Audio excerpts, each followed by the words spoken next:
यहाँ से स्टार्ट करेंगे। जो नवंबर मंथ का यहाँ पर करंट अफेयर्स चल रहा था, बेस्ट करंट अफेयर्स मैंने आपको बताया था कल, यहाँ पे पार्ट 1 लेके आया था इसका, ठीक है। 50 क्वेश्चन मैंने आपको कराए भी थे इसके, और 50 क्वेश्चन अभी जो बचे हुए हैं वो मैं अब यहाँ से कराऊंगा आपको, ठीक है। यहाँ से देखो जो बेस्ट यहाँ पर करंट अफेयर्स जो चीज़ें हैं, जैसे कि मटेरियल वहाँ से जो निकाला गया, जैसे कि आपका डाउन टू अर्थ मैगजीन, ठीक है, द हिंदू है, इंडियन एक्सप्रेस है, राइट। और यहाँ पे आपका एक लाइव मिनट आता है, तो उसको लेकर के यहाँ पर जैसे इन्वायरमेंट की कुछ न्यूज़ रहती है वो, और इन्वायरमेंट के यहाँ पर जो ऑफिशियल साइट है उसके डेटा है वो यहाँ पर भी यहाँ पर यूज किए गए इसके, ठीक है।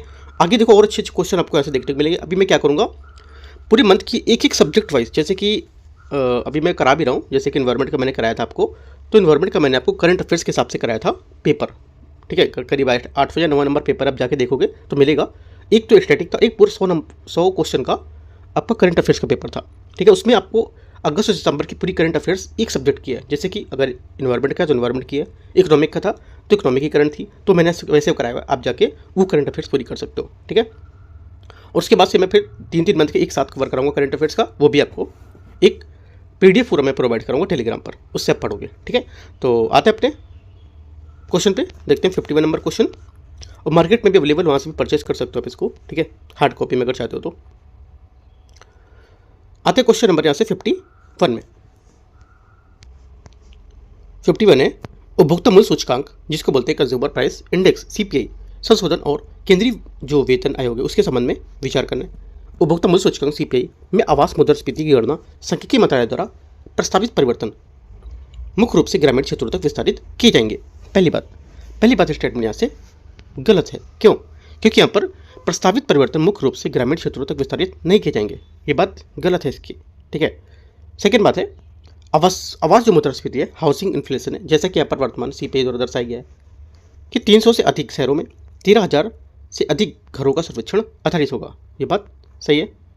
तीसरा, केंद्रीय मंत्रिमंडल द्वारा 8वें केंद्रीय वेतन आयोग के संबंध में शर्तों को मंजूरी देने का उद्देश्य मुद्रास्फीति के एक सटीक आकलन के साथ वेतन और पेंशन में संशोधन उसको सुनिश्चित करना, ठीक है। तीसरी बात यहाँ से क्या होगी, इसकी गलत है। क्यों? पहले भी गलत थी, तीसरी इसलिए गलत है क्योंकि यहाँ पर 8वें केंद्रीय वेतन आयोग के संबंध में शर्तों को मंजूरी देने का उद्देश्य मुद्रास्फीति के सटीक जो आकलन है उसके साथ वेतन को पेंशन संशोधित सुनिश्चित करना गलत बता रहा है, ठीक है। दोनों बातें गलत हैं यहाँ से, और आंसर क्या हो जाएगा, सेकंड यहाँ से स्टेटमेंट इसका करेक्ट होगा। क्वेश्चन नंबर आते हैं 52 में, सिर्फ 2 बातें से करेक्ट है। क्वेश्चन 52 नंबर है, राजस्व और व्यय लेखा परीक्षा के लिए केंद्रीकृत संवर्ग और बहु मॉडल जो परिवहन का भी है रिपोर्ट के संबंध में विचार करना है। केंद्रीकृत लेखा परीक्षण संवर्ग का निर्माण केंद्रीय सरकार की जो वित्त लेखा परीक्षा है गुणवत्ता में सुधार के लिए नियंत्रक मालिका परीक्षक कैग द्वारा किया जा रहा है। पहली बात 52 का पहला स्टेटमेंट यहाँ से क्या होगा, गलत है, ठीक है, क्योंकि यहाँ पर ये जो केंद्रीय लेखा परीक्षा संवर्ग का डेटा केंद्रीय सरकार के वित्त मंत्री जो है उसके सुधार में कर रहे हैं, ना कि यहाँ पर कैग, तो ये बात क्या होगी, गलत हो जाएगी। सेकंड बात है नए केंद्रीय के संवर्ग, ठीक है, नए केंद्रीय के संवर्ग यहाँ पे 4000 से अधिक वरिष्ठ सहायक स्तर के लेखा परीक्षा पेशेवर शामिल होंगे इसमें। सेकंड भी गलत है क्योंकि यहाँ पर बहु मॉडल और रसद पहल पर रिपोर्ट 2026 में मानसून जो सत्र था उसको लेकर के यहाँ पर जो 4000 से अधिक वरिष्ठ सहायक स्तर थे उसको लेकर के इसमें नहीं शामिल होंगे, ठीक है, तो गलत हो जाएगा। तीसरा, बहु मॉडल परिवहन और रसद पहल को लेकर के 2026 के मानसून सत्र में जो प्रस्तुत की जाएगी जिसका उद्देश्य होगा कि लॉजिस्टिक लागत को कम करना, ठीक है। तीसरी बात भी गलत है क्योंकि यहाँ पर यह भी बात इसकी गलत बोल रहा है, राइट, संसद में प्रस्तुत नहीं करेगा।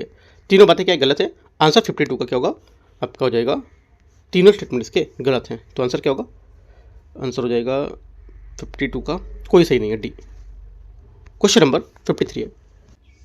53 नंबर क्वेश्चन है, असम में रियोमाई ढूंढवा आर्द्रभूमि को रामसर स्थल के रूप में नामित करने को लेकर विचार करना है। देखते हैं इसमें।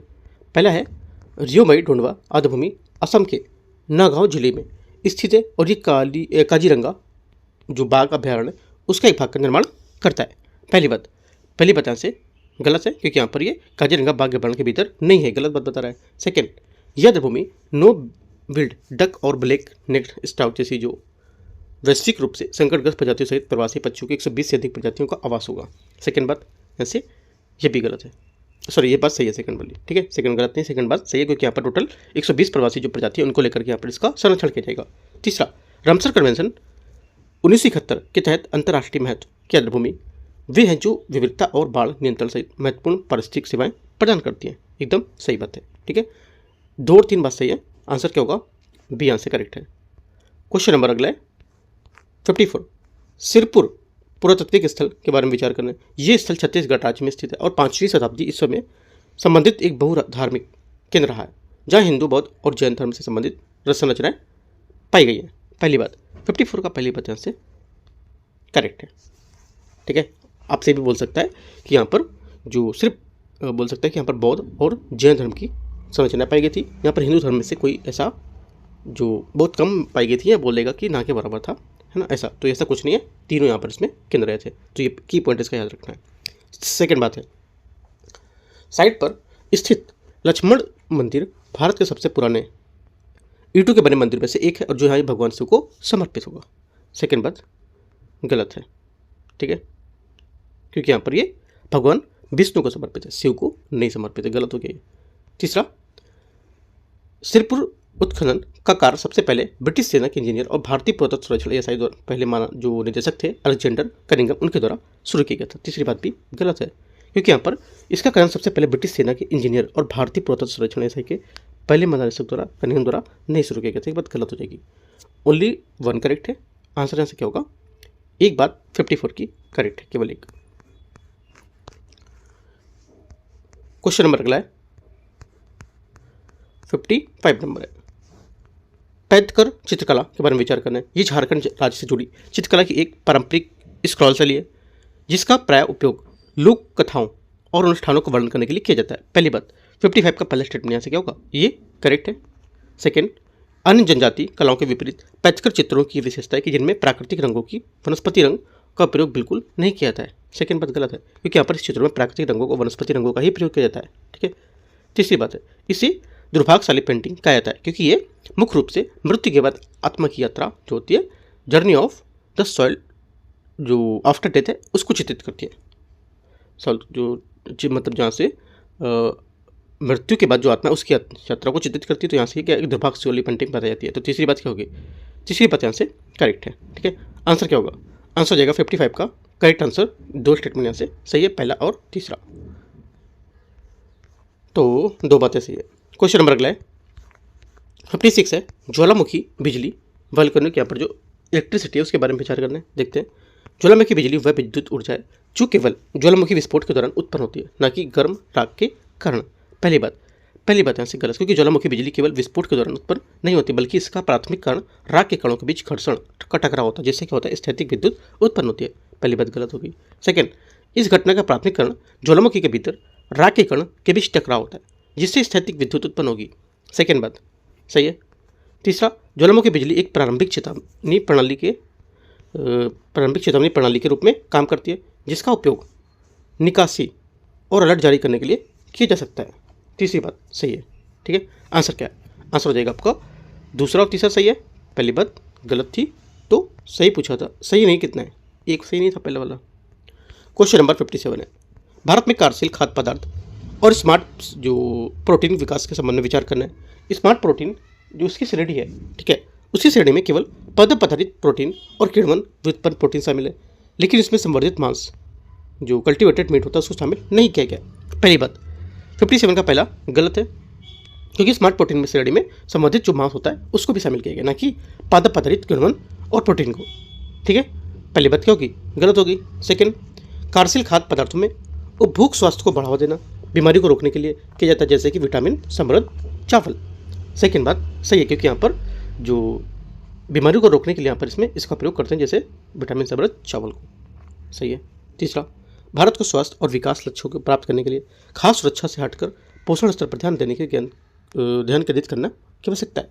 तीसरी बात करेक्ट है। आंसर क्या होगा? 2 और 3 सही है, तो क्या पूछा है? सही कौन सा होगा? तो बी। क्वेश्चन नंबर 58 है। भारत में यूरिया की खपत और उसके उत्पादन के संबंध में चुनौतियों के संबंध में विचार करना है। देखते हैं पहला स्टेटमेंट 58 का। पहला बोला है 58 का पहला है, हाँ, ये बोला है कि 2015 में निम कोटिंग की शुरुआत के बावजूद यूरिया की खपत में लगातार वृद्धि जारी है। पहली बात यहाँ से सही है। ठीक है। सेकेंड, चालू वित्त वर्ष में यूरिया की खपत जो है ये 4 करोड़ तक पहुंचने का अनुमान है, जिसका मुख्य कारण अतिरिक्त मानसून और अधिकतम खुदरा मूल्य एमआरपी के लंबे समय तक अपरिवर्तित रहना। सेकंड बात होगी, सेकंड बात भी सही है, डेटा एकदम सही दे रहा है। तीसरा, भारत में एलएनजी जो द्रवीकृत प्राकृतिक गैस होती है, ठीक है, लिक्विड जो यहाँ पर नेचुरल गैस है, वो उसके बुनियादी ढांचे को कम कर कि यहाँ पर जो घरेलू यूरिया है उसकी खपत को उत्पादन को पूरी तरह से आत्मनिर्भर बनाने में चुनौती है और जिसके आयात आवश्यक हो जाता है। तीसरी बात क्या होगी, तीसरी बात भी सही है, तीनों बातें एकदम करेक्ट है, तो आंसर क्या होगा, सभी 3 सही है। ठीक है, आगे क्वेश्चन आते हैं, क्वेश्चन नंबर 59 है, 59 नंबर। इसमें बोला है भारत में अचल संपत्ति पंजीकरण के ब्लॉकचेन प्रौद्योगिकी उसको लेकर विचार करना है। सर्वोच्च न्यायालय ने यहाँ पर इस पर टिप्पणी दी थी अभी, तो न्यूज़ में था ये।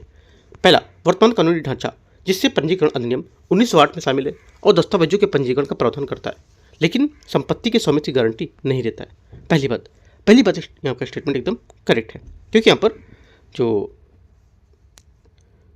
वर्तमान में कानूनी ढांचा है जिसके पंजीकरण के अधिनियम 1908 है जो वो शामिल है और दस्तावेजों के पंजीकरण का प्रावधान करता है, लेकिन संपत्ति के स्वामित्व की गारंटी नहीं देता है। बात एकदम करेक्ट है, नोट कर लेना इंपॉर्टेंट बात है, की पॉइंट से क्वेश्चन पूछ सकता है यूपीएससी ब्लॉकचेन से, क्योंकि ब्लॉकचेन टॉपिक बहुत इंपॉर्टेंट है। ठीक है, सेकंड है, ब्लॉकचेन प्रौद्योगिकी को अपनाने का सुझाव अचल स्थिति पारदर्शिता और पता लगाने की जो क्षमता है उसमें सुधार करके धोखाधड़ी को कम करने के लिए दिया जाता है।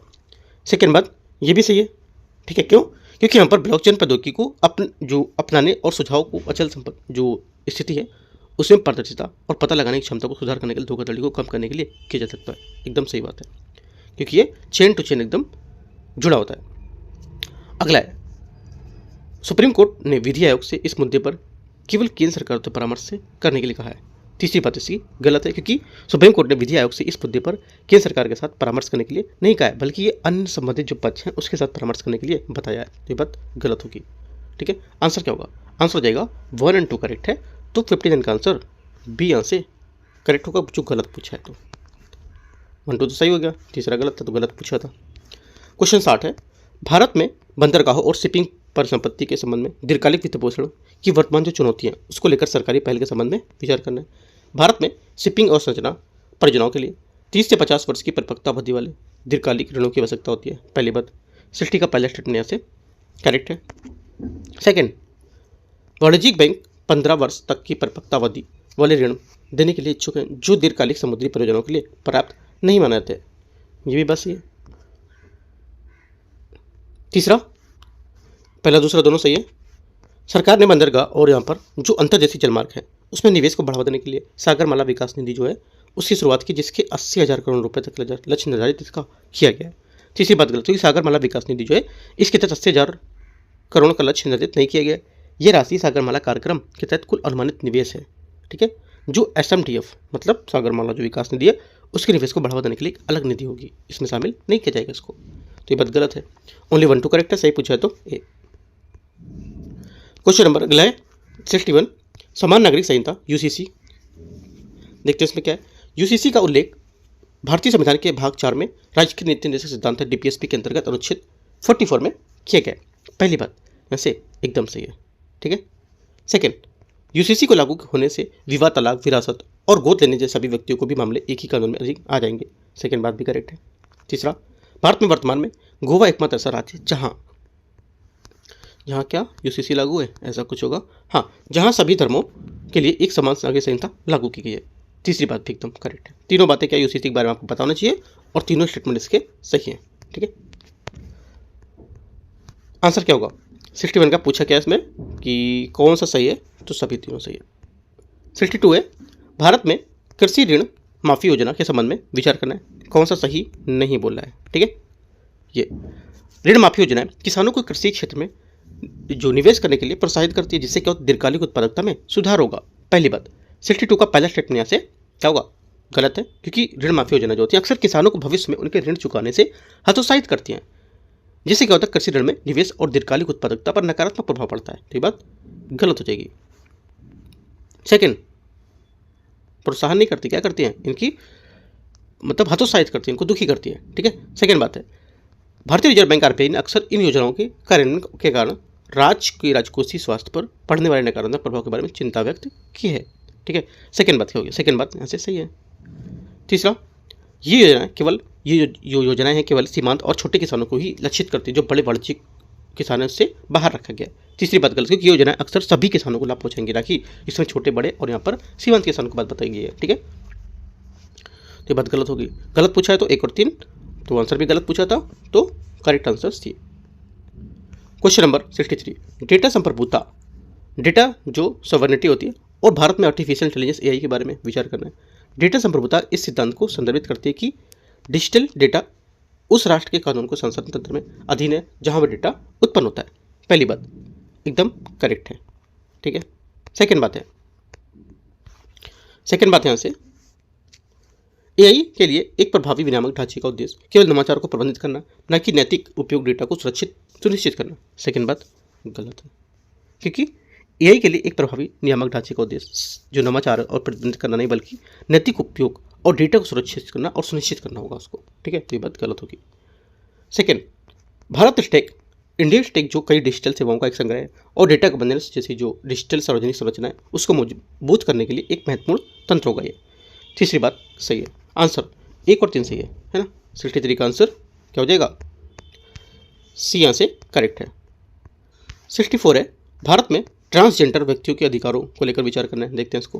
ट्रांसजेंडर व्यक्तियों के अधिकारों का संरक्षण अधिनियम 2019 ट्रांसजेंडर जो व्यक्ति है उसके खिलाफ शिक्षा और रोजगार सहित यहाँ पर सभी संस्थाओं के भेदभाव को प्रतिबंधित करता है, प्रतिबंधित। ठीक है, तो मतलब क्या होगा आंसर यहाँ से, पहली बात इसका करेक्ट है, स्टेटमेंट सही है। यहाँ से 2019 की जगह 2024 दे सकता है, आपको ये याद रखना है। ठीक है, पहली बात सही है। ये अधिनियम प्रत्येक ट्रांसजेंडर व्यक्ति को स्वयं की पहचान को मान्यता देने के लिए अधिकार प्रदान करता है और पहचान प्रमाण पत्र जारी करने की प्रक्रिया को सरल बनाता है। सेकेंड बात यहाँ से क्या है, सही लग रही है, सही भी है। ठीक है, तीसरा, सुप्रीम कोर्ट नालसा निर्णय 2014 में ट्रांसजेंडर व्यक्तियों को तीसरे लिंग के रूप में मान्यता दी थी, जिससे यहाँ पर इस अधिनियम को मार्ग प्रशस्त हुआ था। तीसरी बात भी एकदम करेक्ट है, ये 2014, ये बात याद रखनी है। ठीक है, यहाँ से क्वेश्चन घुमा सकता है। तो ये देखो जो ट्रांसजेंडर के बारे में बात दी गई, तीनों बातें एकदम करेक्ट है, ये पता होना चाहिए क्योंकि न्यूज़ में था ये, तो ये सब बातें आपको याद होनी चाहिए। क्वेश्चन कहीं से घुमा के से पूछ सकता है, मैंने पूरी बात इसमें कवर कर दी है। ठीक है, आंसर क्या होगा, सभी सही है, तो डी करेक्ट है। 65 नंबर है, वैश्विक मीथेन प्रतिज्ञा जो है और मीथेन उत्सर्जन पर्यावरणीय प्रभाव के संबंध में विचार करना है। Methane CH4 carbon dioxide CO2 की तुलना में अधिक शक्तिशाली ग्रीनहाउस गैस है, लेकिन इसका वायुमंडलिक जीवनकाल एटमॉस्फेरिक लाइफ टाइम CO2 से अधिक होगा। पहली बात 65 का पहला स्टेटमेंट जो रहेगा यहाँ से गलत है ना। क्यों, क्योंकि मीथेन का वायुमंडलीय जीवनकाल कार्बन डाइऑक्साइड से कम होता है, अधिक नहीं होता है।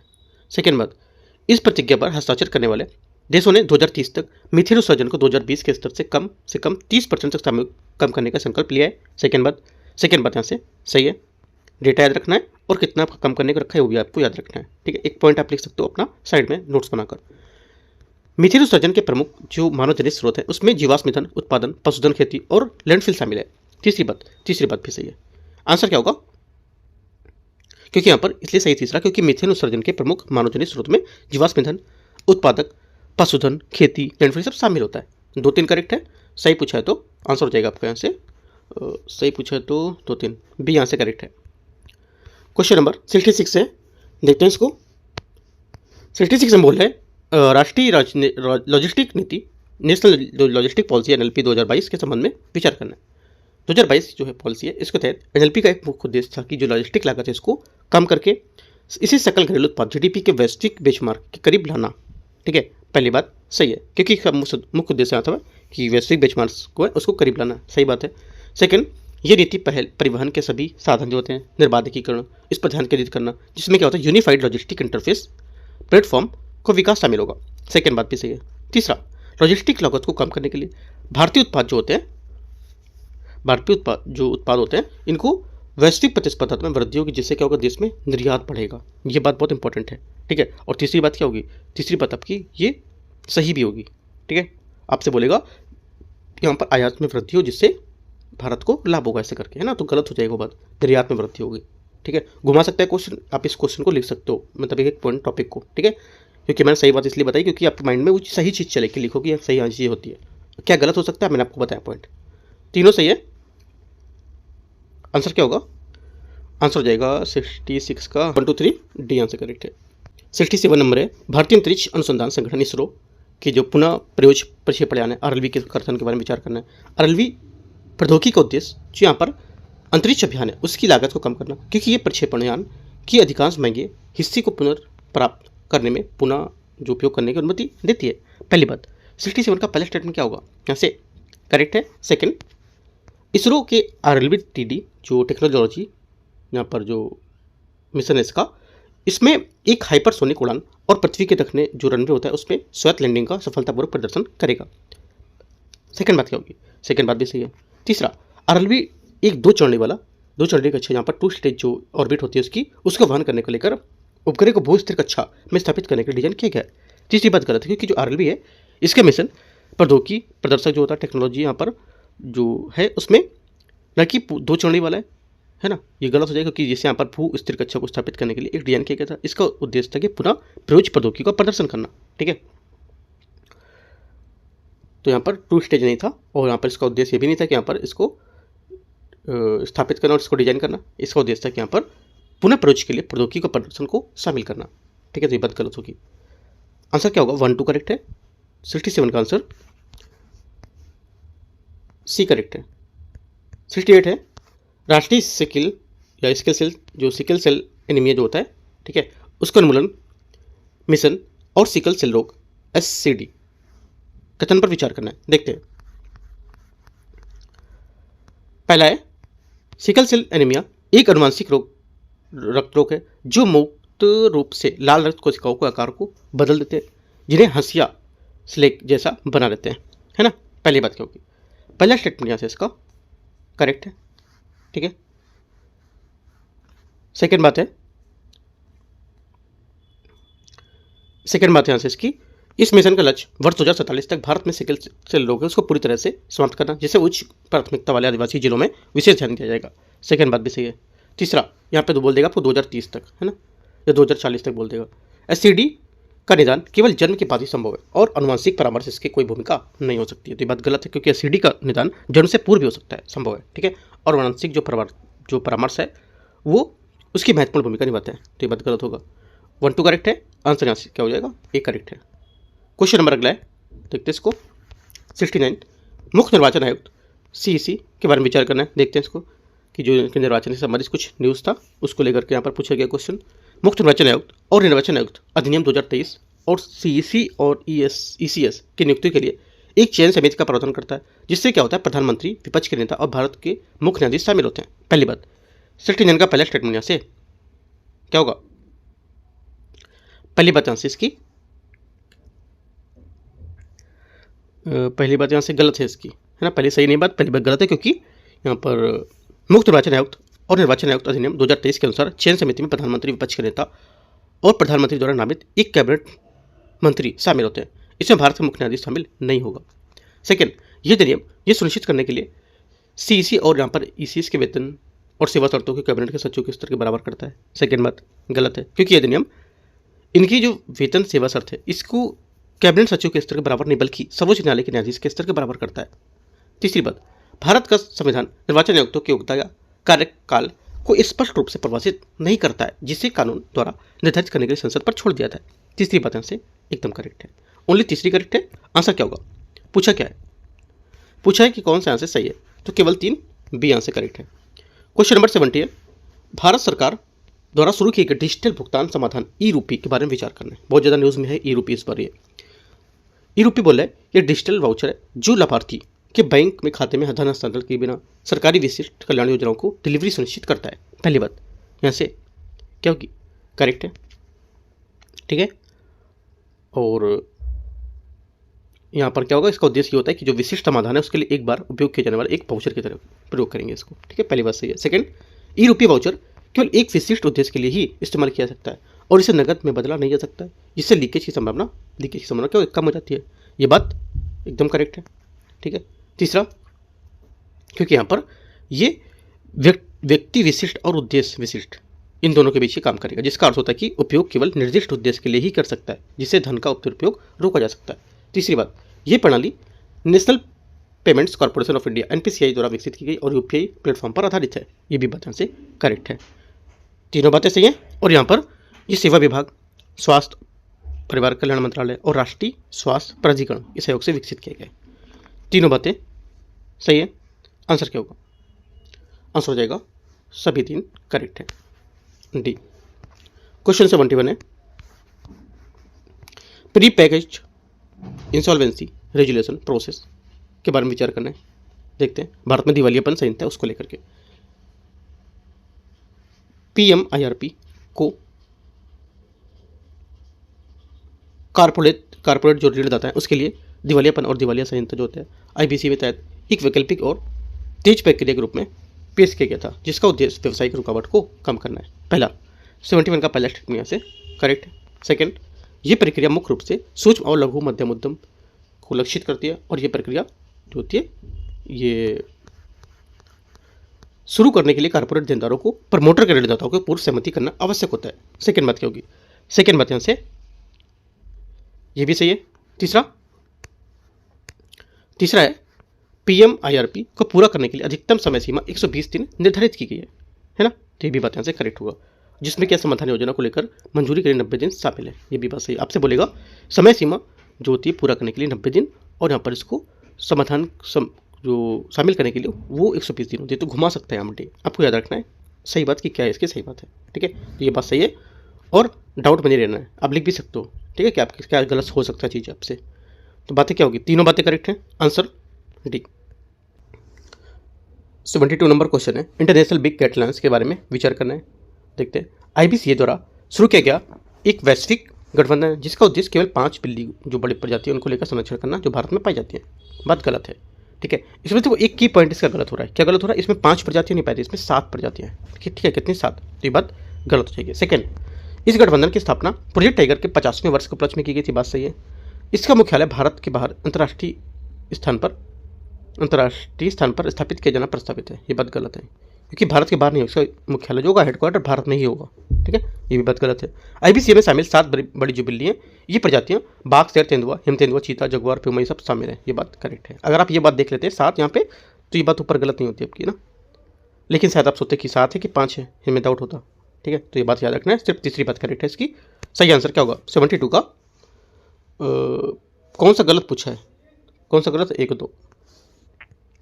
क्वेश्चन नंबर अगला है 73, नेशनल क्वांटम मिशन के बारे में विचार करना है। देखते हैं नेशनल क्वांटम मिशन का उद्देश्य 8 वर्षों में सुपर कंडक्टिंग और फोटोनिक प्रौद्योगिकी के जो प्लेटफॉर्म है उसमें 50 से 1000 जो भौतिक कीबोर्ड्स होते हैं उसके साथ मध्यवर्ती स्केल क्वांटम कंप्यूटर विकसित करना। पहली बात 73 का जो पहला स्टेटमेंट क्या होगा ये बात यहाँ से करेक्ट है, सही बात है। सेकेंड बात है, सेकेंड देखते हैं, यह मिशन सुरक्षित क्वांटम संचार के लिए भारत के भीतर 2000 किलोमीटर तक की दूरी सैटेलाइट आधारित संचार विकास का समर्थन करेगी। सेकेंड बात क्या होगी? सेकेंड बात यहाँ से इसकी ये क्या होगा? सेकेंड बात सही है। तीसरा, क्वांटम प्रौद्योगिकी का अनुप्रयोग केवल रक्षा और अंतरिक्ष दोनों क्षेत्रों तक सीमित होगा और ये स्वास्थ्य सेवा या वित्तीय मॉडलिंग जैसे क्षेत्रों पर प्रासंगिक नहीं होगा। तो गलत बात है क्योंकि यहाँ पर ये जो है क्वांटम प्रौद्योगिकी ये केवल यहाँ तक सीमित नहीं बल्कि इसका उद्देश्य स्वास्थ्य, ठीक है, वित्तीय मॉडल, कृत्रिम बुद्धिमत्ता, नेविगेशन सिस्टम इन सब को लेकर भी कर सकते हैं। तो ये बात गलत हो जाएगी। 1 2 करेक्ट है। आंसर ऐसे क्या हो जाएगा? 73 का सही पूछा है तो सी करेक्ट है। 1 2। क्वेश्चन नंबर 74 है, बाल विवाह जैसी सामाजिक बुराइयों उन्मूलन राष्ट्रीय मानवाधिकार आयोग एनएचआरसी की भूमिका के संबंध में विचार करना है। देखते हैं। पहली बात, पहले बोला है बाल विवाह जैसी यहाँ पर जो एनएचआरसी की एक संवैधानिक निकाय है जिसे मानवाधिकार के संरक्षण के तहत मानवाधिकार संरक्षण 1993 में स्थापित किया गया था। थोड़ी सी बात अगर मैंने बताई थी, अगर आपको याद होगा पहले जो टेस्ट कराए थे सारे, कि मैंने संवैधानिक कब बताया था आपको, क्या चीज़ बताया? संवैधानिक क्या होता है, राइट? क्या बताया था? याद अगर होगा तो देखो। पहली बात ऐसे गलत क्योंकि यहाँ पर संवैधानिक वो होता है जो हमारे किसी आर्टिकल अनुच्छेद के तहत होता है। यहाँ पर अनुच्छेद नहीं है, यहाँ पर एक अधिनियम के तहत, अधिनियम के तहत जो सांविधिक होगा। ठीक है, तो ये बात गलत होगा। पहली बात गलत हो गई। सेकेंड, आयोग बाल विवाह निषेध अधिनियम 2006 के प्रभावी कार्यान्वयन पर बल देता है और बाल विवाह के उच्च प्रसार वाले राज्यों को जीरो टॉलरेंस नीति अपनाने का निर्देश दे सकता है। सेकेंड बात यहाँ से करेक्ट एकदम। तीसरा, एनएचआरसी केवल केंद्र सरकार को ही सिफारिशें कर सकता है और सीधे राज्य सरकार को किसी विशेष जो सामाजिक मुद्दे उस पर कार्रवाई करने के लिए जारी नहीं कर सकते। ये भी बात यहाँ से गलत हो जाएगी। ठीक है, क्योंकि यहाँ पर ये राज्य सरकार सिफारिश कर सकता है और उनके किसी विशेष सामाजिक जो मुद्दे होते हैं उस पर भी यहाँ पर करेगा। तो एक तो तीसरा गलत है, ठीक है, और एक पहला गलत था, है ना। आंसर क्या हो जाएगा? आंसर हो जाएगा आपको यहाँ से 1 और 3 गलत है, तो गलत पूछा सी। क्वेश्चन नंबर 75 है, हाल ही में भारत और यूरोपियन यूनियन के बीच मुक्त व्यापार समझौता उसको लेकर विचार करना है। भारत EU FTA वार्ता, जिसे व्यापक रूप से भारत EU BTIA के रूप में जाना जाता है, और इसका उद्देश्य वस्तु, व्यापार, सेवा और निवेश पर सहमति बनाना होता है। पहली बात, 75 का पहला स्टेटमेंट यहाँ से करेक्ट है।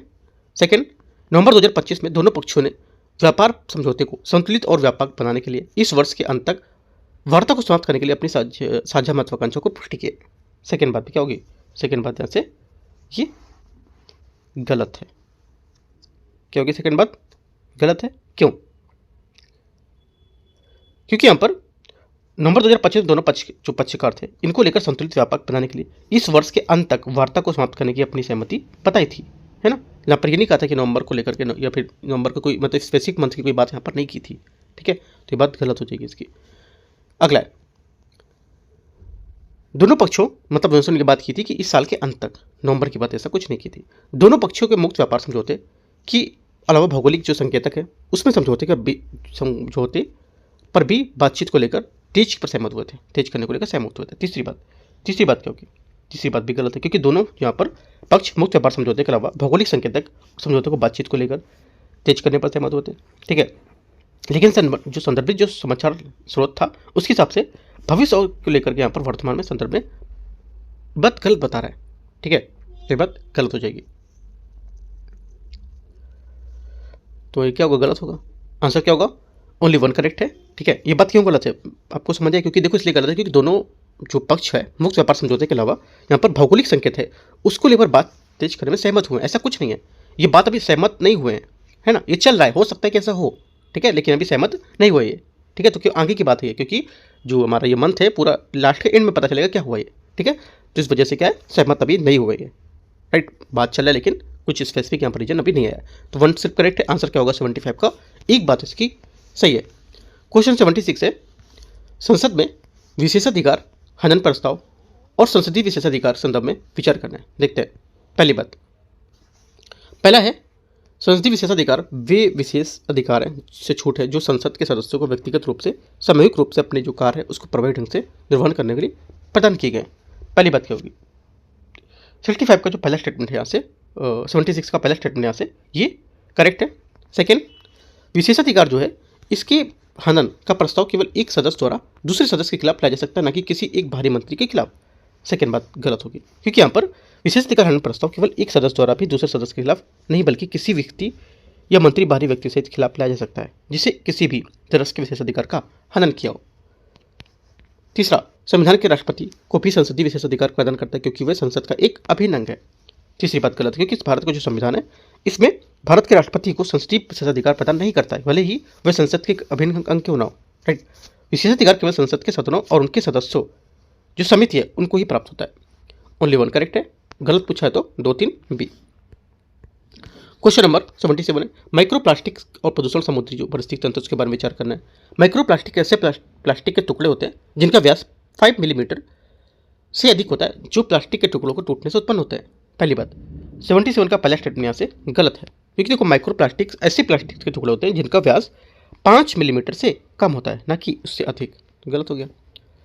समुद्री जीवों द्वारा माइक्रो प्लास्टिक के अंतर्गण से उनके पाचन तंत्र में रुकावट आ सकती है। इससे क्या होगा, लेकिन यहाँ पर ये कण किसी भी रासायनिक विषाक्तता को हस्तांतरित नहीं करते हैं। सेकेंड बात भी गलत है, क्योंकि यहाँ पर जो समुद्री जीवों में माइक्रो प्लास्टिक अंतर्गण से उनके पाचन तंत्र में रुकावट आ सकती है और ये कण रासायनिक विषाक्तता को हतोत्साहित करेंगे, है ना, मतलब हस्तांतरित करेंगे और इन पर काफ़ी ज़्यादा एक तरफ से जो पॉइजन होता है वो बनाएंगे, है ना। ये बोला कि इसमें विषाक्तता कुछ करेंगे ही नहीं, तो ये बात गलत हो जाएगी। तीसरा, विषाक्तता मतलब जहर टाइप में पॉइजन, है ना।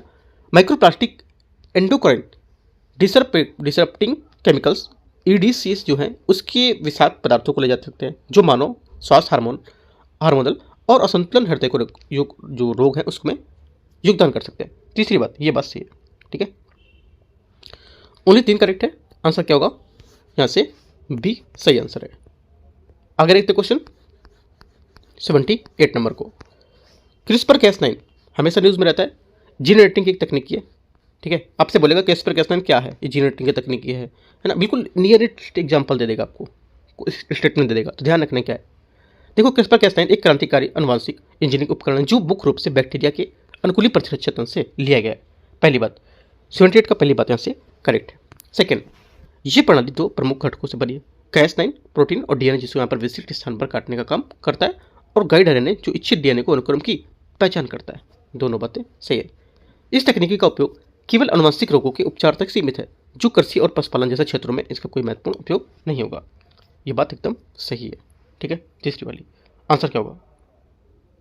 अच्छा, तीसरी वाली बात गलत होगी, क्योंकि यहाँ पर इस तकनीक का उपयोग केवल आनुवंशिक रोग उपचार तक सीमित नहीं, बल्कि यहाँ पर कृषि या पशुपालन क्षेत्र जैसे भी इसका उपयोग कर सकते हैं, है ना। ये बात गलत हो जाएगी। आंसर क्या होगा? आंसर हो जाएगा, सही पूछा है तो 1 और 2, तो आंसर होगा इसका 1 और 2, तो सी करेक्ट है यहाँ से। ठीक है, क्वेश्चन नंबर 79, शिक्षा का अधिकार आरटी अधिनियम 2009 और प्रारंभिक बाल्यावस्था देखभाल और शिक्षा के संबंध में विचार करना है। आरटी अधिनियम 2009 भारतीय संविधान के अनुच्छेद 21 को लागू करता है, जो 6 से 14 वर्ष के बच्चों के लिए मुफ्त और अनिवार्य शिक्षा का प्रावधान करते हैं। पहली बात, 79 का पहला स्टेटमेंट क्या होगा यहाँ से? पहली बात करेक्ट है। सेकंड, संविधान का अनुच्छेद 45 6 वर्ष से कम आयु के सभी बच्चों के लिए प्रारंभिक बाल्यावस्था देखभाल और शिक्षा को प्रदान करने के लिए प्रयास करते हैं, जो राज्य को निर्देश देता है। सेकंड बात क्या होगी? सेकंड बात यहाँ से ये भी करेक्ट है। तीसरा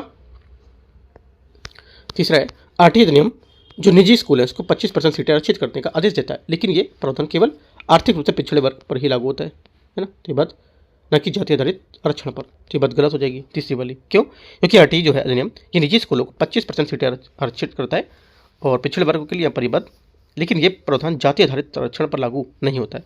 ये कथन गलत, क्योंकि यहाँ पर 25% आरक्षण सामाजिक और आर्थिक रूप से वंचित जो दोनों वर्ग हैं उनके लिए होगा। ठीक है, तो ये बात गलत हो जाएगी, न कि यहाँ पर सिर्फ आरक्षित लोगों के लिए। ठीक है, सामाजिक और आर्थिक रूप से जो वंचित हैं उनके लिए। राइट, इंपॉर्टेंट है। और आरटी के थ्रू क्या कर सकते हो? आरटी को एक इंपॉर्टेंट बात बताऊँ मैं, आरटी थ्रू आप यहाँ पे मैंने आरटी के थ्रू लोगों का एडमिशन भी कराया हुआ था, जैसे क्लास 5th 6 को लेकर, है ना।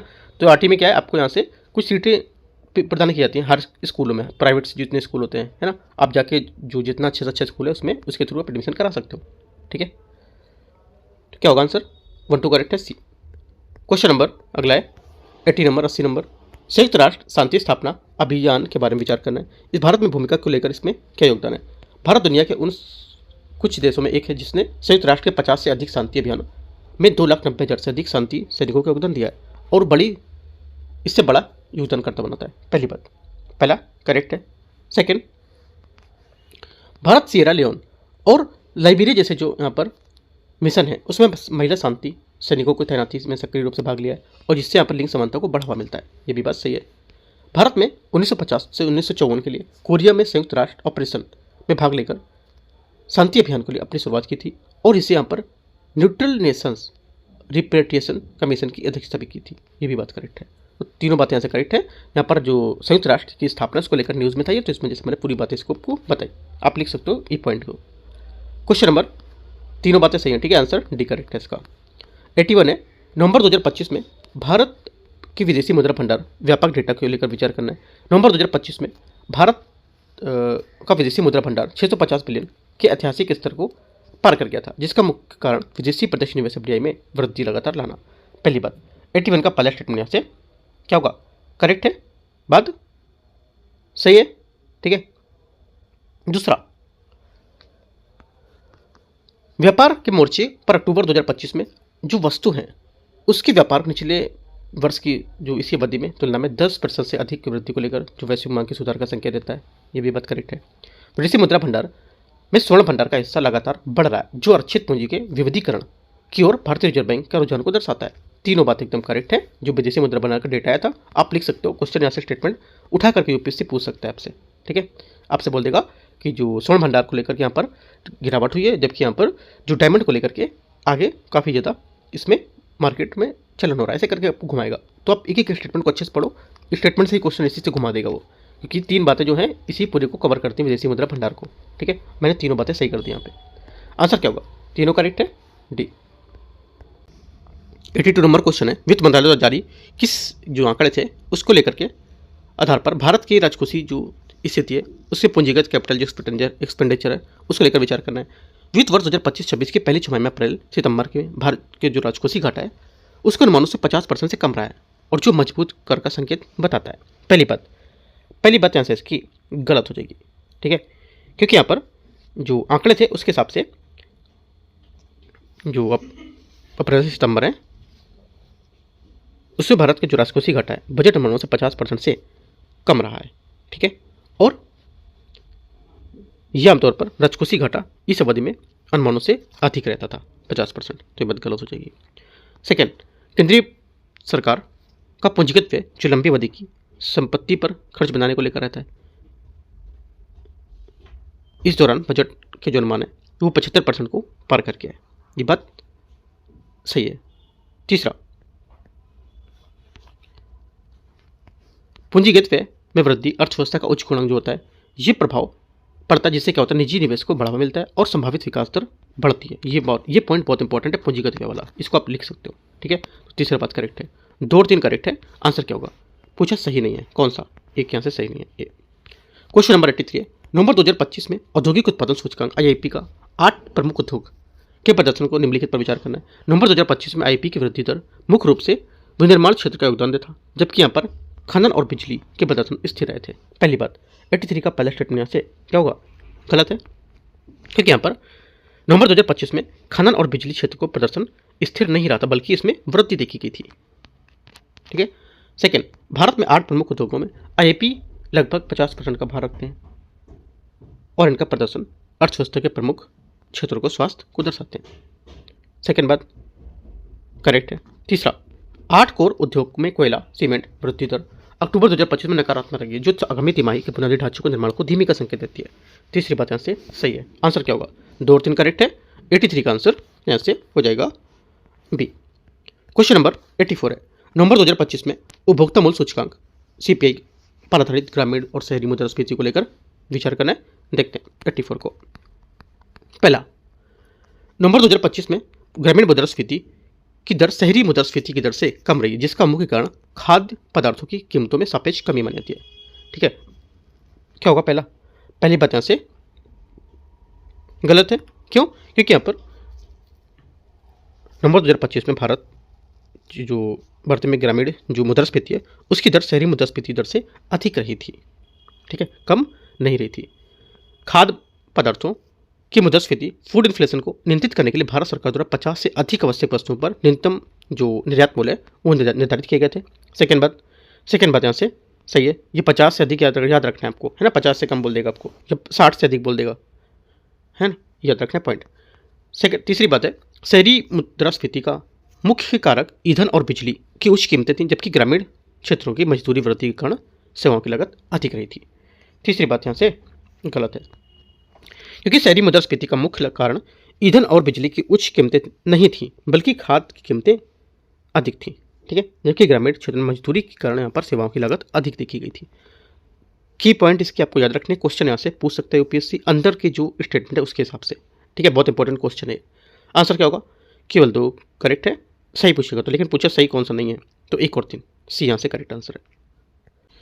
85 है, नवंबर 2025 में गैर बैंकिंग वित्तीय कंपनी NBFC और डिजिटल ऋण जो है उसको लेकर के भारतीय रिजर्व बैंक द्वारा नवीनतम दिशा निर्देश पर विचार करना है। देखते हैं। पहली बात, 85 का पहला स्टेटमेंट यहाँ से ये बोला है, डिजिटल ऋण गतिविधि के लिए NBFCs को केवल एक स्वनियामक निकाय का सदस्य बनना है अनिवार्य, जिसे यहाँ पर RBI द्वारा सूचित किया जाएगा। पहली बात करेक्ट है।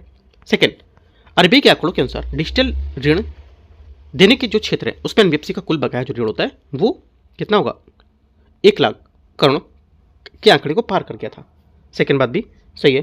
तीसरा, दिशा निर्देशों के अनुसार डिजिटल ऋण देने वाले ऐप्स को सुनिश्चित करना होगा कि किसी भी प्रकार की सेवा शुल्क या छिपी हुई लागत को खुलासा ग्राहक को ऋण जो समझौते के समय स्पष्ट रूप से किया जाए। ये भी बात से करेक्ट है। तीनों बातें सही है। आंसर क्या होगा? 85 का करेक्ट आंसर डी सही है। क्वेश्चन नंबर 86 है, हाल ही में खबरों में रहे भारतीय पेंगोलिन जो है उसके संरक्षण को लेकर विचार करना देखते हैं।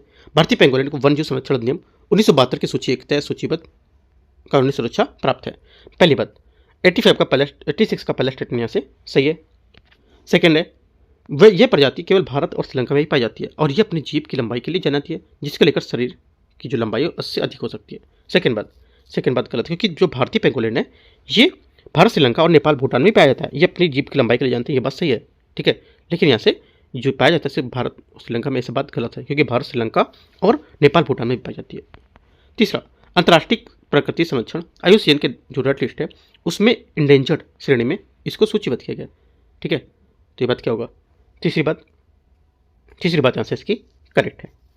ठीक है, और अवैध व्यापार, भोजन तथा पारंपरिक चिकित्सा में इसका उपयोग हो सकता है, तो ये बात सही है। आंसर क्या होगा? 1 और 3 करेक्ट है। सही पूछा है तो सी। क्वेश्चन नंबर अगला है 87। बोर्नियल ओरगोटांग निवास स्थान को लेकर के इनके मैच को विचार करना है। बोर्नियल ओरगोटान IUCN को जो रेड लिस्ट है इसमें गंभीर रूप से लुप्तप्राय क्रिटिकल इंडेंजर के रूप में सूचीबद्ध किया गया, जिसका मुख्य खतरा पॉम जो तेल है ना, उसको लेकर के बागानों के लिए वनों की कटाई होना। ठीक है, क्या होगा? पहला जो है यहाँ पे 87 का यहाँ से स्टेटमेंट करेक्ट है।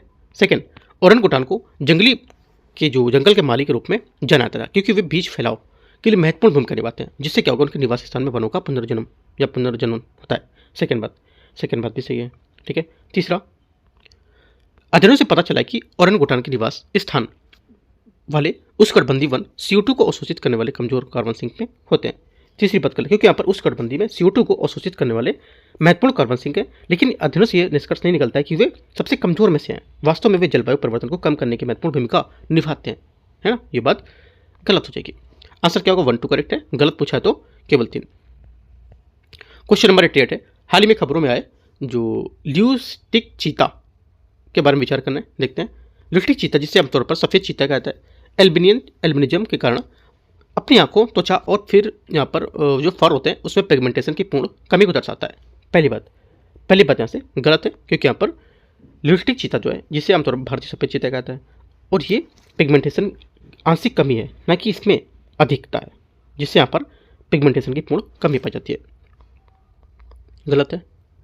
सेकेंड, ये दुर्लभ अनुवांशिक जो भिन्नता होती है जो एक या दो स्थानों पर मेलेनिन उत्पादन कमी के कारण होती है और जिसके जो समकक्ष होते हैं उसकी तुलना में जंगली में शिकार करने के लिए अधिक प्रभावी बनाती है। सेकेंड बात यहाँ से सही है। तीसरा, वन्यजीव में किसी भी प्रकार की असामान्य रंग भिन्नता, चाहे वे ल्यूसिज हो या मेलानिज्म, शिकारियों और जो शिकार दोनों से बचने की क्षमता पर नकारात्मक प्रभाव डाल सकते हैं। तीसरी बात क्या होगी? तीसरी बात यहाँ से सही है। आंसर क्या होगा? 2 और 3 सही है। 88 का आंसर बी। क्वेश्चन नंबर 89 है। स्ट्रीट वेंडर्स आजीविका का संरक्षण स्ट्रीट वेंडिंग जो अधिनियम है 2014 उसके बारे में विचार करना है। ये अधिनियम केवल स्थानीय निकाय को स्ट्रीट वेंडिंग जो गतिविधि उसको विनियमित करने के लिए प्रदान की जाती है। इसमें टाउन वेंडिंग कमेटियां स्थापित करने का प्रावधान है। पहली बात 89 का स्टेटमेंट यहाँ से गलत है, क्योंकि यहाँ पर इस अधिनियम में स्ट्रीट जो विक्रेता है उसको अधिकार को संरक्षण करता है ना। इसमें यहाँ पर जो वेंडिंग गतिविधि है उसको विनियमित करने के लिए तैयार की गई। इसमें टाउन वेंडिंग कमेटियां भी स्थापित करने का प्रावधान है, लेकिन ये शक्ति केवल शहरी निकाय तक सीमित नहीं है, बल्कि इसे हितधारक तक भी शामिल किया जाना चाहिए। यह किया जाता है, तो ये बात गलत हो जाएगी। सेकेंड, कानून के अनुसार किसी भी शहरी क्षेत्र में स्ट्रीट वेंडर्स की संख्या उस क्षेत्र की कुल जनसंख्या का 1% से अधिक नहीं होनी चाहिए। सेकेंड बात एकदम करेक्ट है, ये डेटा याद रखना है। टाउन वेंडिंग कमेटियां स्ट्रीट वेंडर्स की शिकायतों का निर्माण करने के लिए अंतिम प्राधिकरण होंगी और इसमें केवल सरकारी अधिकारी ही सदस्य के रूप में शामिल हो सकते हैं। तीसरी बात गलत है, क्योंकि यहाँ पर टाउन वेंडिंग जो कमेटियां होती हैं ये स्ट्रीट वेंडर्स की शिकायतों का निर्माण करने के लिए अंतिम प्राधिकरण नहीं होती है, क्योंकि इसमें केवल सरकारी अधिकारी ही सदस्य के रूप में शामिल होंगे। ये बात गलत है। इसमें वेंडर प्रतिनिधि और अन्य नागरिक भी समाज सदस्य शामिल हो सकते हैं। ओनली 2 करेक्ट है। आंसर क्या होगा? 89 का आंसर क्या होगा? पहला गलत था, दूसरा सही था और तीसरा गलत है ना, तो आंसर होना चाहिए आपका, पूछा क्या देखते हैं, 1 और 3 गलत है। 1 और 3 गलत है तो कौन सा सही नहीं है? यहाँ पे 1 और 3 होना चाहिए। ठीक है, 1 और 3 यहाँ से बी इसका करेक्ट आंसर होगा, 1 और 3। ठीक है, आगे आते हैं। क्वेश्चन 90 है। दिव्यांगजन जो अधिकार अधिनियम है उसको लेकर के देखते हैं। यह अधिनियम दिव्यांगजन के लिए आरक्षण की सीमा को 3% से बढ़ाकर 4% करता है और 21 प्रकार की विकलांगताओं को कानूनी मान्यता देता है। पहली बात, 90 का पहला स्टेटमेंट करेक्ट है। सार्वजनिक स्थानों पर परिवहन और सूचना एवं संचार प्रौद्योगिकी प्रणालियों को सुगम बनाने के लिए केंद्र सरकार ने सुगम भारत अभियान जो है उसको क्या है, इसको प्रारंभ किया है, ऐसा होगा, उसकी शुरुआत की है। हाँ, सेकंड बात क्या होगी? सेकंड बात यहाँ से जो होगी 90 नंबर की, ये भी करेक्ट है। तीसरा है, कानून के तहत किसी भी व्यक्ति को दिव्यांगजन के साथ भेदभाव करने पर बिना किसी अपवाद के 1 वर्ष की सजा का प्रावधान है, गलत है, क्योंकि यहाँ पर दंड का प्रावधान है, लेकिन बिना किसी अपवाद को लेकर 1 वर्ष की कैद का प्रावधान हमेशा लागू नहीं होगा, बल्कि अपराध की गंभीरता और कारकों पर निर्भर करेगा कि क्या ऐसा है। ठीक है, तो ये बात गलत हो जाएगी। ओनली 1 2 करेक्ट है, ये यहाँ से आंसर है। क्वेश्चन नंबर अगला है 91। PIB भारत सरकार सेमीकंडक्टर को लेकर मिशन को लेकर विचार करते देखते हैं। इसमें भारत का सेमीकंडक्टर मिशन ISM इलेक्ट्रॉनिक्स और सूचना प्रौद्योगिकी मंत्रालय के तहत एक स्वतंत्र व्यावसायिक प्रभाग के रूप में स्थापित किया गया था। पहली बात यहाँ से गलत है, क्योंकि यहाँ पर भारत का सेमीकंडक्टर मिशन इलेक्ट्रॉनिक और सूचना प्रौद्योगिकी मंत्रालय के तहत एक स्वतंत्र विकास के रूप में स्थापित किया गया, लेकिन ये पूरी तरह से स्वतंत्र नहीं है, बल्कि मंत्रालय और प्रशासनिक के नियंत्रण में काम करेगा। सेकेंड बात, ISM का मुख्य उद्देश्य भारत में सेमीकंडक्टर और डिस्प्ले विनिर्माण जो परिस्थिति तंत्र होते हैं उसको मजबूत करना और वित्तीय प्रोत्साहन प्रौद्योगिकी की साझेदारी प्रदान करना होगा। सेकेंड बात सही है।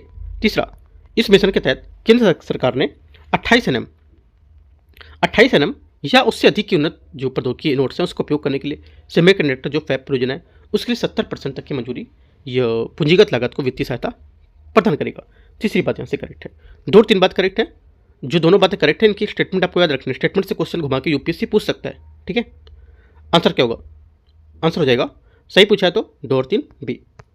क्वेश्चन नंबर अगला है 92 नंबर। पर्यावरण, वन और जलवायु परिवर्तन मंत्रालय द्वारा अनुसूचित प्लास्टिक अपशिष्ट प्रबंधन संशोधन 2024 पर विचार करना है। इस नियम में विस्तारित उत्पादक जो उत्तरदायित्व हैं उसके तहत प्लास्टिक पैकेजिंग के पुनर्चक्रण और पुनरुपयोग के लिए विशिष्ट बाध्यकारी लक्ष्य शामिल होते हैं। पहली बात, 92 का पहले स्टेटमेंट यहाँ से सही है, क्योंकि यहाँ पर ये नियम में EPR के तहत प्लास्टिक पैकेजिंग के पुनर्चक्रण और पुनः उपयोग के लिए बाध्यकारी लक्ष्य शामिल है।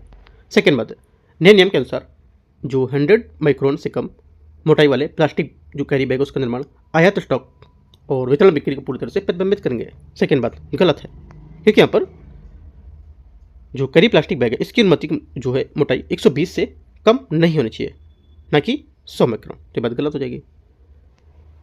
नियम सिंगल यूज प्लास्टिक जो होता है, ठीक है, सिंगल यूज प्लास्टिक जो प्रतिबंध लगाते हैं कि यहाँ पर, लेकिन ये प्रतिबंध केवल प्लास्टिक स्टिक वाले ईयरबड्स 100 माइक्रोन से कम मोटाई वाले PVC बैनर तक ही सीमित होंगे। तीसरी बात भी यहाँ से गलत होगी, क्योंकि यहाँ पर ये सिंगल यूज प्लास्टिक पर प्रतिबंध व्यापक है, लेकिन यहाँ पर कई वस्तु में शामिल हो सकती है, यहाँ पर सिर्फ ईयरबड्स को लेकर नहीं। ठीक है, ये बात गलत हो जाएगी। ओनली 1 करेक्ट है। आंसर क्या होगा? 92 का करेक्ट आंसर। गलत पूछा तो 2-3 डी। क्वेश्चन नंबर 93 है, जल जीवन मिशन के कार्यान्वयन और उपलब्धि के संबंध में विचार करना है। जल जीवन मिशन का उद्देश्य 2024 तक प्रत्येक ग्रामीण परिवार व्यक्तिगत जो घरेलू नल कनेक्शन है उसके लिए माध्यम से प्रति व्यक्ति 55 लीटर पानी योग्य पर उपलब्ध कराना। पहला, 93 का पहला स्टेटमेंट यहाँ से सही है, एकदम सही बोला है। सेकंड, ये मिशन जल स्रोतों की स्थिरता और वार्षिक जो जल है, वर्षा जल है, उसको लेकर संचयन उपाय को शामिल करना है। इससे क्या होगा? केवल केंद्र सरकार द्वारा 100% वित्त पोषित किया जा सकता है, ये किया जा रहा है, ये किया जाता है।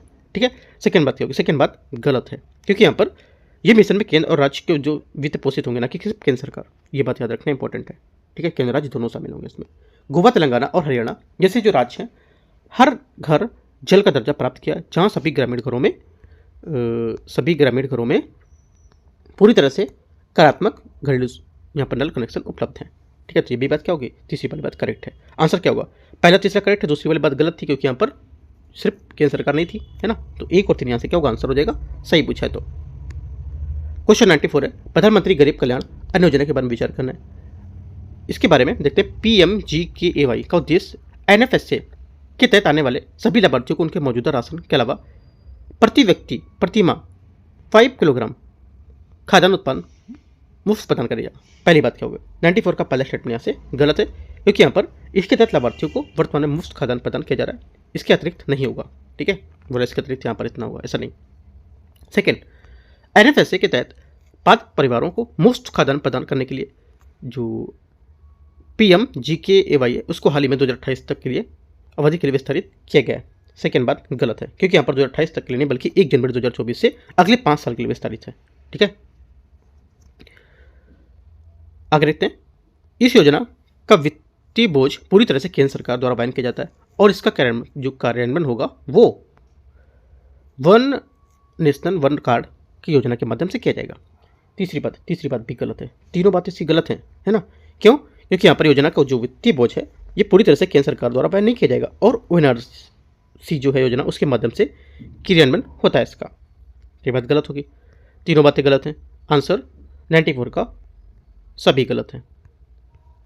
आंसर सही नहीं है कौन सा, इसमें बोला कौन सा सही नहीं है, तो सभी होना चाहिए, सभी सही नहीं है ना, थोड़ा सा मिस्टेक आंसर। तो यहाँ पे बोलना चाहिए कौन सा सही है, तो कोई सही नहीं है। ठीक है, क्वेश्चन आगे करते हैं 95 नंबर। भारत में कार्बन क्रेडिट जो ट्रेडिंग स्कीम है उसके बारे में विचार करते हैं, देखते हैं। पहला है CCTS को बिजली मंत्रालय द्वारा ऊर्जा संरक्षण अधिनियम 2001 के तहत अनुसूचित किया गया है। पहली बात 95 का स्टेटमेंट जो आंसर रहेगा ये करेक्ट है।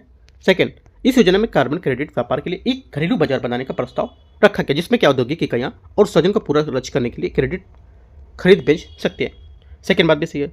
तीसरा, CCTS में केवल अनिवार्य उत्सर्जक को शामिल किया गया है और इसमें स्वैच्छिक कार्बन बाजार को शामिल करने का कोई प्रावधान नहीं है। तीसरी बात गलत है क्योंकि यहाँ पर CCTS में अनिवार्य उत्सर्जक के साथ साथ यहाँ पर स्वैच्छिक कार्बन जो बाजार है उसको भी शामिल करने का प्रावधान है।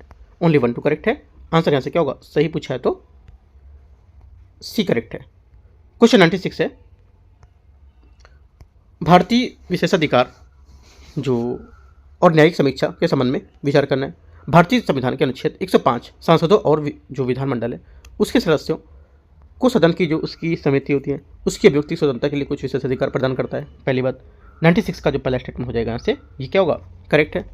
सेकंड, हाल ही में सुप्रीम कोर्ट ने अपने एक फैसले में यह स्पष्ट किया था कि जो सदन में वोट देने या भाषण देने के बदले रिश्वत लेने वाले विधायक सांसद को संसदीय विशेष अधिकार के तहत आपराधिक अभियोजन से छूट नहीं मिलेगी। सेकंड बात भी करेक्ट है। तीसरा, संसद या उसकी जो किसी समिति द्वारा दिए गए किसी भी बयान या वोट के संबंध में किसी भी व्यक्ति को उसके सदस्य के खिलाफ अदालत में कोई भी कार्रवाई नहीं की जाएगी। यह प्रावधान केवल लोकसभा के सदस्यों पर लागू होगा। ये बात गलत है क्योंकि यहाँ पर यह प्रावधान संसद के उसकी किसी भी समिति को दिए गए जो बयान है उसके खिलाफ अदालत में कार्रवाई नहीं करेगा, बल्कि यहाँ पर लोकसभा और राज्यसभा दोनों के सदस्यों पर लागू होगा, ना कि सिर्फ लोकसभा पर। सिंपल सी बात है, बाकी पूरी बात सही है। यहाँ पर लोकसभा और राज्यसभा होना चाहिए, ठीक है, सिर्फ लोकसभा के सदस्यों पर नहीं। बाकी पूरी बात यहाँ से करेक्ट है। आंसर क्या होगा, 2 बातें यहाँ से इसकी सही है। देखो ये भी पता होना चाहिए पूरे स्टेटमेंट में कहाँ से गलती हो रही है, क्योंकि अगर मान लो दूसरा स्टेटमेंट से क्वेश्चन बना के पूछ लिया तो वो बात आप सोचोगे कि मैंने गलत की थी, लेकिन कहाँ से गलत हो रही है ये बात आपको पता होना चाहिए। ठीक है, 1 2 करेक्ट है। 96 का आंसर 2 सही है। 97 है, हाल ही में चर्चा में रहे उष्णकटिबंधीय चक्रवात के बारे में विचार करना है। देखते हैं, उष्णकटिबंधीय चक्रवात जो था क्या नाम है इसका नाम है दितवा। चक्रवात दितवा उष्णकटिबंधीय चक्रवातों की श्रेणी में आता है जिसका निर्माण नवंबर 2025 में बंगाल की खाड़ी में दक्षिण पूर्वी हिस्से में हुआ था। पहली बात यहाँ से गलत है क्योंकि यहाँ पर चक्रवात दितवा का एक वास्तविक घटना नहीं है बल्कि एक काल्पनिक संदर्भ में प्रतीत होता है, क्योंकि नवंबर 2025 में बंगाल की खाड़ी में ऐसा कोई चक्रवात नहीं आया था। गलत है। सेकेंड, उष्णकटिबंधीय चक्रवातों में निर्माण भूमध्य रेखा इक्वेटर पर नहीं हो सकता है, भले ही समुद्र की सतह के तापमान 47 डिग्री सेंटीग्रेड से अधिक हो, क्योंकि वहाँ कोल्डिस बल अनुपस्थित होता है। सेकेंड बात सही है। तीसरा, उत्तरी गोलार्ध में उष्णकटिबंधीय चक्रवातों की पवन प्रणाली घड़ी की सुई की दिशा में घूमती है, जबकि दक्षिणी गोलार्ध में वामावर्त होती है। तीसरी बात भी सही है। अंतर क्या होगा, दूसरा शीर्षक सही हो गया, पहला गलत था, तो कितने सही हैं, 2 बातें इसकी सही है। क्वेश्चन आगे 98, हाल ही में प्रस्तावित मसौदा बीज विधेयक 2025 ड्राफ्ट सीड बिल 2025 के बारे में विचार करना। ये विधेयक किसानों को अपने कृषि बचत बीज को किसी ब्रांड के नाम से तहत बेचने का अधिकार से छूट देता है, जिससे वह अपनी प्रारंभिक या पारंपरिक बीज बचत जो उपयोग है उसके विनिमय दर की प्रथा को जारी कर सके। पहली बात 98 का पहला स्टेटमेंट यहाँ से करेक्ट है। सेकेंड बात है विधेयक का मुख्य उद्देश्य भारत के बीज नियामक प्रणाली जो होती है उसका आधुनिकीकरण करना और 1966 के पुराने बीज अधिनियम प्रावधानों को अद्यतन अपडेट करना। सेकेंड बात यहाँ से सही है। तीसरा, इस विधेयक के तहत किसानों को केवल पंजीकृत किस्मों के बीजों का ही उपयोग करने की अनुमति होगी। इसके तहत यहाँ पर अनपंजीकृत बीजों का उपयोग पूरी तरह से रोक लग जाएगी। तीसरी बात गलत है क्योंकि विधेयक में किसानों को पंजीकृत बीज के लिए अलावा यहाँ पर उपभोग जो करने की या उपयोग करने की अनुमति देता है, लेकिन ये अनपंजीकृत बीजों के उपयोग पर भी पूरी तरह से रोक नहीं लगाता है। कुछ लगाता है लेकिन पूरी तरह से रोक नहीं लगाएगा। 2 बातें करेक्ट है, 1 और 2। आंसर क्या होगा ये, लेकिन यार टर्म कंडीशन कुछ नहीं दे रखा है कि यहाँ पर किस किस बीज पर रोक लगाएगा। कुछ बीजों पर लगाएगा लेकिन कुछ का टर्म कंडीशन नहीं दिया कि इस पर लगाएगा। आप यूपीएससी क्वेश्चन दे देगा कि इन बीजों पर रोक लगा रखा है ना। तो ऐसा कुछ यहाँ पर टर्म कंडीशन नहीं दिया है, राइट। यहाँ पे ऐसा कोई डेटा नहीं निकाला इसने। तो आंसर क्या होगा, 1 2 करेक्ट है। आंसर हो जाएगा यहाँ से आपका, दो बातें सही है, ठीक है। क्वेश्चन नंबर 99 है, नवंबर 2025 में जारी कृषि उत्पादन के तीसरे अग्रिम जो अनुमान है उसको लेकर के देखते हैं। कृषि मंत्रालय ने आंकड़ों के अनुसार 2025 को लेकर के भारत का कुल खाद्यान्न उत्पादन रिकॉर्ड 357 मिलियन टन से अधिक रहने का अनुमान है, जो पिछले वर्ष की तुलना में महत्वपूर्ण वृद्धि को दर्शाता है।